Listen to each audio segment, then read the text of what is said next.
नमस्कार दोस्तों, national academy SR में आपका स्वागत है। यूपी पुलिस सिपाही भर्ती 2023 के लिए जंग जारी है। तो आज हिंदी का क्लास है। इसमें देखिए, हिंदी में हम लोग पढ़ रहे हैं शब्द भेद। तो शब्द भेद में हम लोग 3 क्लास कर चुके हैं। अब ये चौथी क्लास है आज शब्द भेद का, जिसमें जो है कि हम लोग जो है कि अर्थ के आधार पे जो है कि शब्द कितने प्रकार के होते हैं तो इसको पढ़े थे कि अर्थ के आधार पर शब्द कितने प्रकार के होते हैं। इसमें जो है कि 4 प्रकार पढ़ना है, जो कि हम लोग पढ़ चुके हैं। एकार्थी शब्द पढ़े थे और अनेकार्थी शब्द, और ये तीसरा जो है समानार्थी शब्द है। इसके बाद तीसरा जो है कि समानार्थी है। इसके बाद चौथा जो है कि विलोमार्थी शब्द है। इसको हम 4 भागों में बांटे हैं। तो ऐसे हम लोग पढ़े हैं। तो आज जो है कि 2 हम लोग पहले ही पढ़ चुके हैं। ये तीसरा जो है कि यहाँ से पढ़ना है समानार्थी शब्द, और इसको बोलते हैं पर्यायवाची शब्द।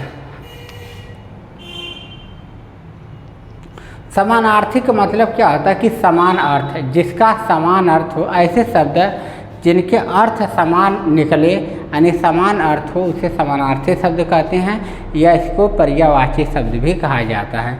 तो इसको देखिएगा, हिंदी भाषा में अनेक शब्द ऐसे हैं जो समान अर्थ देते हैं। अनेक शब्द ऐसे हैं जो समान अर्थ देते हैं। ऐसे हैं, देख लीजिएगा इसको थोड़ा।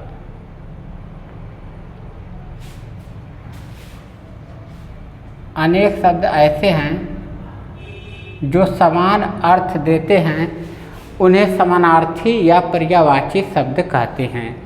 तो क्या होता है, हिंदी में अनेक शब्द ऐसे हैं जो समान अर्थ देते हैं, उन्हें समानार्थी या पर्यायवाची शब्द कहते हैं। तो पर्यायवाची शब्द में क्या है, अर्थ इनके समान होते हैं और शब्द जो है कि अलग अलग होते हैं, लेकिन अर्थ इनके समान होते हैं। जैसे आकाश का पर्यायवाची जो है नभ होता है, गगन होता है, आसमान होता है, अंबर होता है।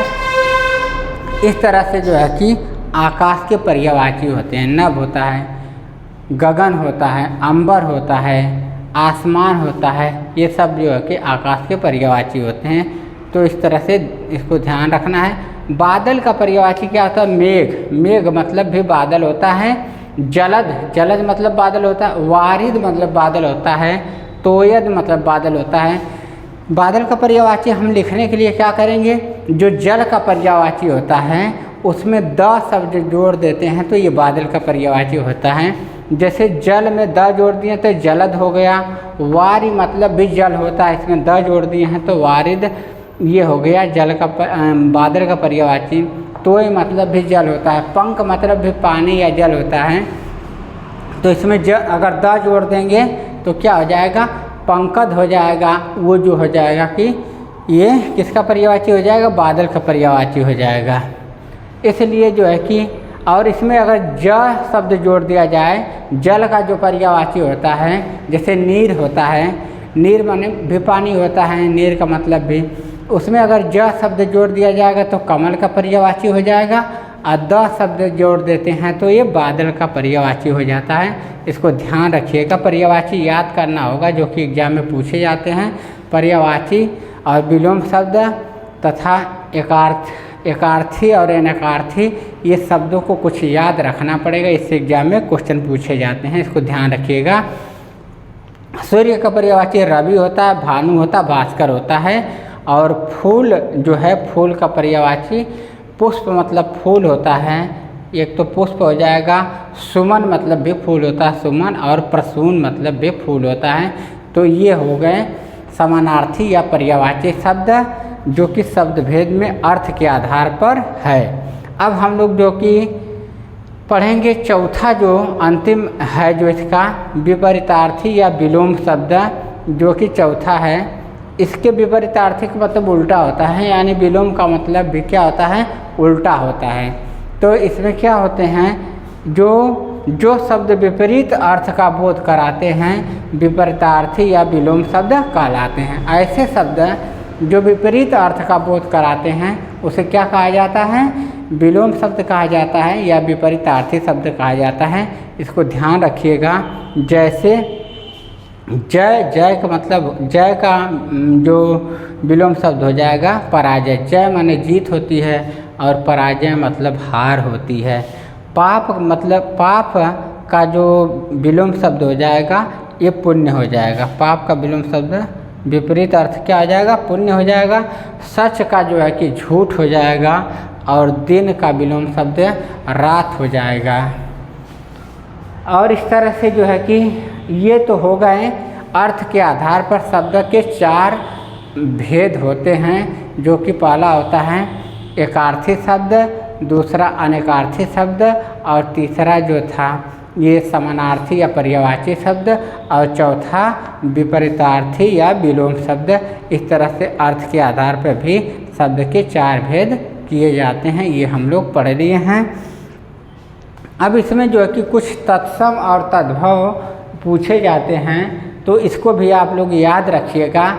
ये एग्जाम में बहुत से पूछे जाते हैं। इसको आप लोगों को काफ़ी तत्सम तद्भव ये याद रहना चाहिए। जो इसमें देखिए थोड़ा लिखा गया है यहाँ पे अकार्य। अकार्य का मतलब होता है तत्सम। क्या होता है ये तो हम पढ़ा दिए हैं कि तत्सम तद्भव क्या होता है। तत्सम जो होते हैं संस्कृत शब्द होते हैं, यानी जो संस्कृत से सीधे आए होते हैं उनको तत्सम कहा जाता है। और जो विकृत रूप संस्कृत से बदल के परिवर्तित होके जो आया होता है उसको तद्भव कहा जाता है।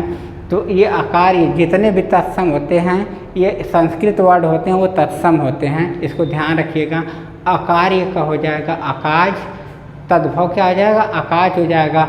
अनर्थ का जो तद्भव होगा अनर्थ हो जाएगा। अग्रपद का मतलब होता है अगुआ, इसका तद्भव क्या हो जाएगा? अगुआ हो जाएगा।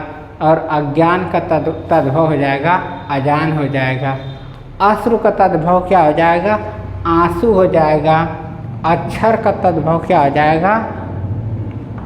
अक्षर हो जाएगा, आखर हो जाएगा। अन्यत्र का जो तद्भव हो जाएगा अनथ हो जाएगा। अग्नि का जो है कि आग हो जाएगा। और इस तरह से जो है कि अग्नि क्या है? संस्कृत शब्द है। अन्यत्र अक्षर छ और स्र, इस तरह से ज्ञ, इस तरह से जहाँ पे दिखे वो तो तत्सम होता ही है। अवगुण का जो है कि अवगुण हो जाएगा। र न अवगुण का अवगुण हो जाएगा।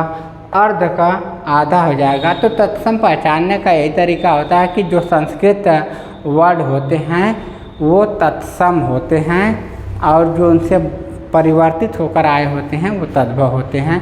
तो इस तरह से जो है कि इस चैप्टर में हम लोग पढ़ चुके हैं। ये शब्द भेद का टॉपिक हम लोग पढ़ चुके, समाप्त हो गया। और इसका आप लोग स्क्रीन शॉट ले लीजिएगा। हो गया। तो अब बताइए कि ये क्लास कैसे लगी। अगर अच्छी लगी तो आप सब्सक्राइब करिए, लाइक करिए और शेयर करिए। धन्यवाद।